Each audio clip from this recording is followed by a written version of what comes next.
इसकी मूल कॉपी मैंने अपने अधिवक्ता अजय पाल सिंह को दिया था। इन्होंने इसमें संलग्न नहीं किया, गलती इनकी थी। आपका काम बहस करना है, उनसे उलझना नहीं है। जी ठीक जी, आपसे हम पहले बताया ना। हाँ, आपको बहस सुनना, आपका काम उनसे उलझना नहीं है जी। आप अपना पक्ष रखिए।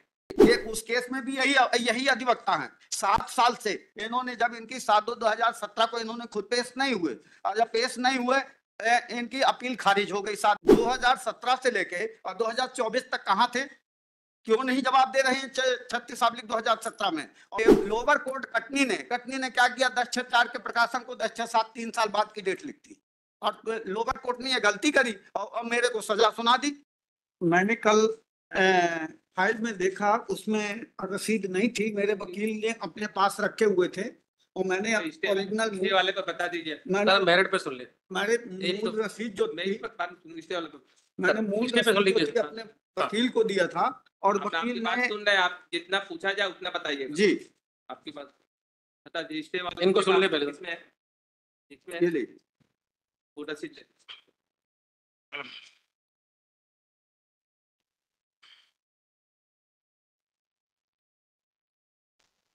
मेरे पास जो प्रतिकर राशि की जो रसीद की फोटोकॉपी पड़ी थी, मैं उस कॉपी को न्यायालय के समक्ष पेश कर रहा हूं, और इसकी मूल कॉपी मैंने अपने अधिवक्ता अजय पाल सिंह को दिया था। इन्होंने इसमें संलग्न नहीं किया, गलती इनकी थी। मेरा ये कहना है कि ये रिवीजन पोस्टिंग नहीं है, क्योंकि इनके खिलाफ अरेस्ट वारंट निकला हुआ है ट्रायल कोर्ट से। ये लगा नहीं, ऑर्डर शीट नहीं लगाई, इनको खुद जानकारी है इसकी मुझे। हाँ, इनके खिलाफ क्या निकला हुआ? अरेस्ट वारंट निकला हुआ है इनके खिलाफ, क्योंकि उन्होंने कंप्लाइंस नहीं किया ऑर्डर का, अपील कोर्ट का। अपील कोर्ट का ऑर्डर देखे sir, para number 17।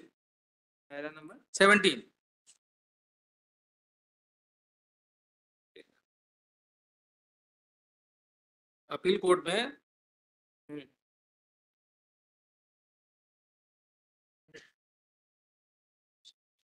Trial court में जो उसकी प्रोसीडिंग चल रही है, स्टेटस शीट काफी पेश किया है क्या? नहीं, अभी मैंने नहीं पेश की। ये 4 साल से सुरजा अरेस्ट वारंट के घर में गया है, जब भी आके इमरजेंसी में ये केस लगाया हुआ है 25 तारीख के लिए। सर इसकी सुन ले, पहले इनकी सुन ले। आपका काम बहस करना है, उनसे उलझना नहीं है। जी ठीक जी, आपसे हम पहले बताया ना। हाँ, आपको बहस सुनना, आपका काम उनसे उलझना नहीं है जी। आप अपना पक्ष रखिए, बहस करिए और वो करिए जी, बिल्कुल नहीं उलझना है आपको जी। आपका काम अपना पक्ष रखना है। ट्रायल कोर्ट में कल के लिए केस फिक्स है इनके खिलाफ अरेस्ट वारंट। आपको अपना जो बात करना है वो बात करिए, हम बात सुनने के लिए तैयार जी। हैं। इन्होंने जी कंप्लाइंस नहीं किया है, और ना इन्होंने ये इस ऑर्डर का, तो इसके लिए रिवीजन मेंटेनेबल नहीं है, मेरा ये कहना है। अरेस्ट वारंट इशू है, कल के लिए डेट रखी गई है वहाँ पे, जब इनको नॉलेज हुआ 2019 से ये बाहर है सब। ठीक है, आपका और कुछ कहना है? मेरा कहना यह है कि मेरा चेक 2003 में चोरी चला गया था, और मेरी सास लक्ष्मीबाई ने 266377 नंबर चेक को अकाउंट नंबर 848877 में उसने पेश किया। 266377, हाँ, 266377 को लक्ष्मीबाई ने ये पूरी चेक बुक मेरी सास चुरा लाई थी 2003 में, और जब मेरे को पता लगा तो मैं 2004 में 9/6/2004 को पुलिस को स्पीड पोस्ट के जरिए 9/6/4 को मैंने लिखित शिकायत पुलिस थाना मंदिर मार्ग को भेजी। 9/6/2004 को दैनिक मध्य प्रदेश पेपर समाचार कार्यालय कटनी में जाकर के मैंने शुल्क 600 रुपए जमा किए, और 10/6/2004 का प्रकाशन कराने के लिए आम सूचना दैनिक मध्य प्रदेश समाचार पत्र में प्रकाशित हुई है। और स्टाफ पेमेंट के लिए एप्लीकेशन में 7/6/2004 को फैक्स के जरिए जीपीओ नई दिल्ली को भेजा था। और जब मेरी चेक बुक चोरी चली गई 2003 में, और मेरी सास जब उस चेक के बारे में खुलासा हुआ कि ये चोरी कर ली है, तभी तो मैंने लिखित शिकायत की पुलिस थाने को पहली शिकायत 9/6/4 को की। इसके बाद मैं पुणे थाना जब गया तो मैंने पूछा थाने वालों से कि जो मैंने 9/6/2004 को स्पीड पोस्ट के जरिए लिखित शिकायत दिया है उसके ऊपर क्या कार्रवाई पुलिस ने की, तो उन्होंने कहा दिखाओ कौन सी शिकायत है। तो जब मैंने शिकायत दिखाया तो उस पर 24/7/2004 को उन्होंने रिसीविंग दी 24/7/2004 को उसमें लिखित शिकायत में मुहर भी लगी हुई है। 9/6/4 का दैनिक मध्य प्रदेश पेपर का प्रकाशन का बिल भी इसमें अपीली न्यायालय के समक्ष प्रस्तुत है। और मैंने नीचे की अदालत में लोअर कोर्ट में मूल दस्तावेज पेश न होने के कारण ये था कि MCRC 18037 MCRC 18037/2014 या 037 हाँ 18037/2014 मध्य प्रदेश उच्च न्यायालय जबलपुर में मेरी सास ने उसकी अपील फाइल की थी। उस फाइल में मेरे सारे दस्तावेज संलग्न थे। इस कारण से मेरे दस्तावेज लोअर कोर्ट में साक्ष्य के रूप में नहीं लिए गए।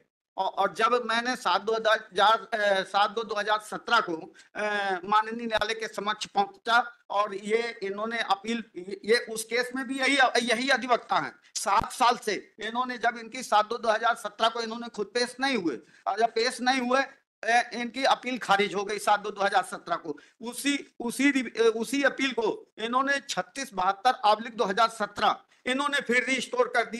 2017 से लेके और 2024 तक कहां थे? क्यों नहीं जवाब दे रहे हैं 36/2017 में? और मेरी 7 वक्त की जो चेक बुक है 84 88 77 नंबर की जो चेक बुक है, उसी चेक बुक के चेक 26 63 79 और 80 मेरे चचेरे भाई से 60 गांठ करके लिया है इन्होंने।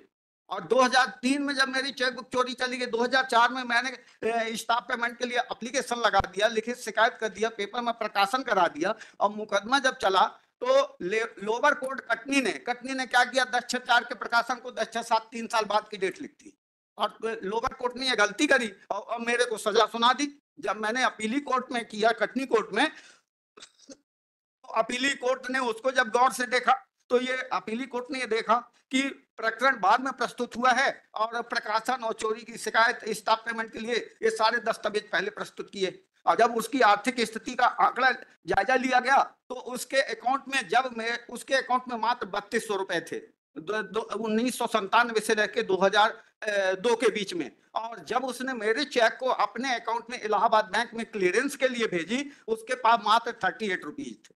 गरीबी रेखा का कार्ड बना है, मजदूरी का कार्ड बना है, बैंक का लेजर हमने भी पेश करवाया। और जब वो आर्थिक स्थिति से इतनी कमजोर थी कि वो जो मेरे ऊपर 1 लाख रुपए देने का आरोप लगाई थी, और वो जब न्यायालय ने इस बात की समीक्षा की, देखा कि जब ये झूठा आरोप लगा रही है दमाद के ऊपर, 1 लाख रुपए देने की ना तो हैसियत है, अगर इसके पास हैसियत होती तो ये इसके अकाउंट कहां से पैसा लेके आ गई? इसके अकाउंट में ना तो पैसा है, ना उसके पास चल संपत्ति, ना अचल संपत्ति, कोई ऐसी चीज नहीं जो कि बेच के साबित कर सके। तो ये मेरे चचेरे भाई को, मेरे सास के बारे में पूरी जानकारी है कि इसका विवाद इससे चलता है। मेरा चचेरा भाई जाके उसके साथ में तालमेल बैठा करके और उसी चेक बुक के चेक को इसने इस्तेमाल कर लिया।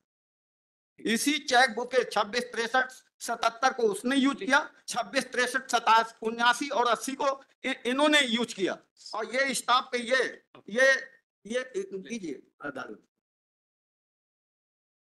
और मैंने स्टाफ पेमेंट करने के लिए जब अपनी अकाउंट खाता बंद कर दिया 3/7/2004 को, तो जब मैं 3/7/2004 को खाता बंद कर दिया तो इनको चेक कहां से दे दूंगा?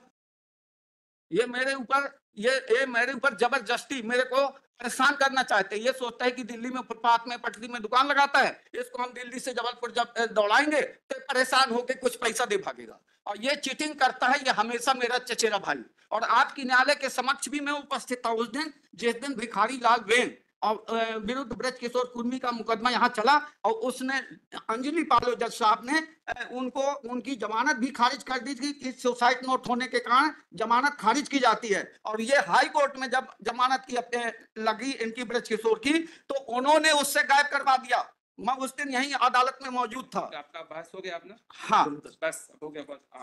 एग्जिबिट P8 है सर, जिसके द्वारा इन्होंने चेक दिया है, और ट्रायल कोर्ट का पैरा नंबर 19 और 13 और 14 है सर। बस आप अपीली कोर्ट की ड्यूटी थी कि लोअर कोर्ट को प्रत्यावर्तित करती, जो साक्ष्य के रूप में दस्तावेज नहीं लिए गए हैं, तो अपीली कोर्ट की ड्यूटी थी कि लोअर कोर्ट को प्रत्यावर्तित करती, ताकि साक्ष्य के रूप में मेरे उन दस्तावेजों को लिए जाते जो दस्तावेज लोअर कोर्ट में पेश नहीं हो सके।